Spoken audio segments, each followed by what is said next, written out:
अब मान लीजिए कि आप कोई काम कर रहे जिंदगी में आगे बढ़ने के लिए और रोड़ा के रूप में विपत्ति आ गई,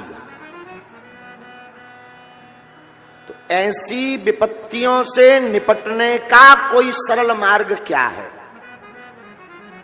इसका उल्लेख पूज्यपाद कलिकुल शेखर गोस्वामी श्री तुलसीदास जी ने अपनी वाणी में दिया। तुलसी साथी विपत्ति के, क्या बोले? विपत्ति के लिए आप अपने साथ में कुछ फ्रेंड रखो, मित्र। अच्छा, मित्र किसको रखें? संसार के लोगों को? अरे बोले नहीं नहीं नहीं, गड़बड़ हो जाएगा। संसार के लोगों को अगर तुम मित्र बनाओगे तो ये संसार की मित्रता तब तक टिकती है जब तक तुम्हारे चेहरे पर चमक और जेब में नोट है। जहां चेहरे की चमक खत्म हुई और जेब के नोट उड़ गए तो सब मित्र भी फुर्र उड़ गए। हाँ, ये हम नहीं कह रहे, कई लोगों का निज अनुभव। गोस्वामी जी तो कह रहे, सोरे नर मुनि सब की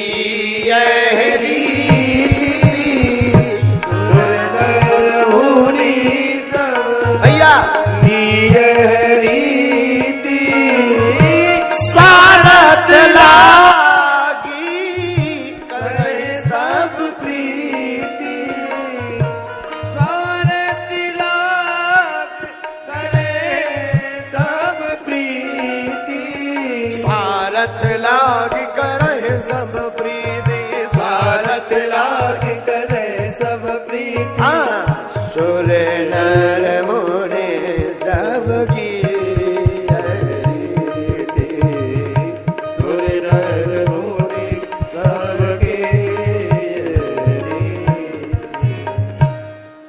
सुर का मतलब देवता, नर का मतलब मनुष्य, मुनि भैया इन सब की रीति है।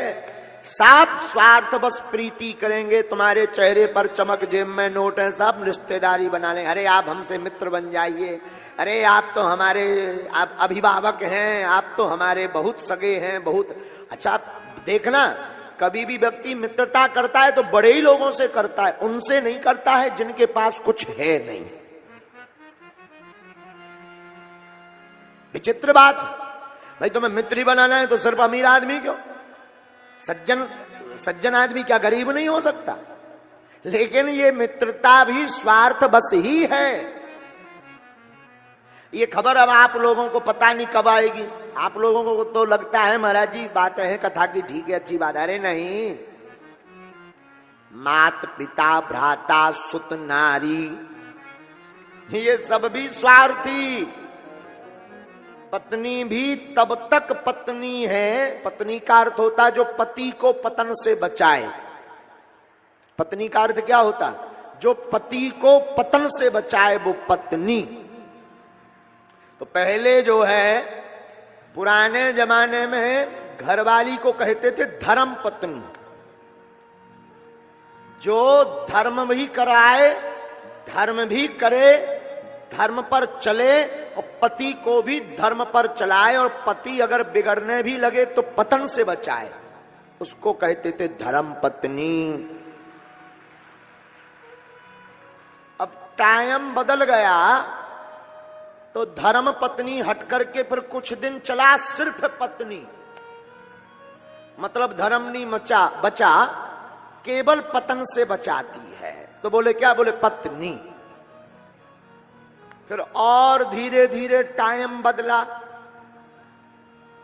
और टाइम बदला तो लोगों ने नाम दिया घरवाली। बोले क्यों? बोले अब पतन से तो नहीं बचाती, बस घर को ही बचा पाती है। तो बोले अब नाम थोड़ा चेंज कर दो, तो नाम धर दिया घरवाली।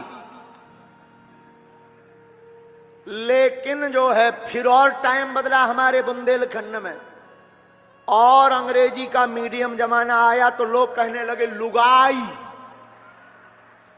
बोले भाई लुगाई क्यों कहने लगे? लोग यानी पुरुष, पुरुषों के बगल में आकर खड़ी होने लगी सो बोले लुगाई। अब फिर और टाइम बदला, बोले ये भी ठीक नहीं है। अब और अंग्रेजी चल गई तो अब चल गई वाइफ। वाइफ खतरनाक होती है, कहीं भी वाईफाई जुड़ सकता है।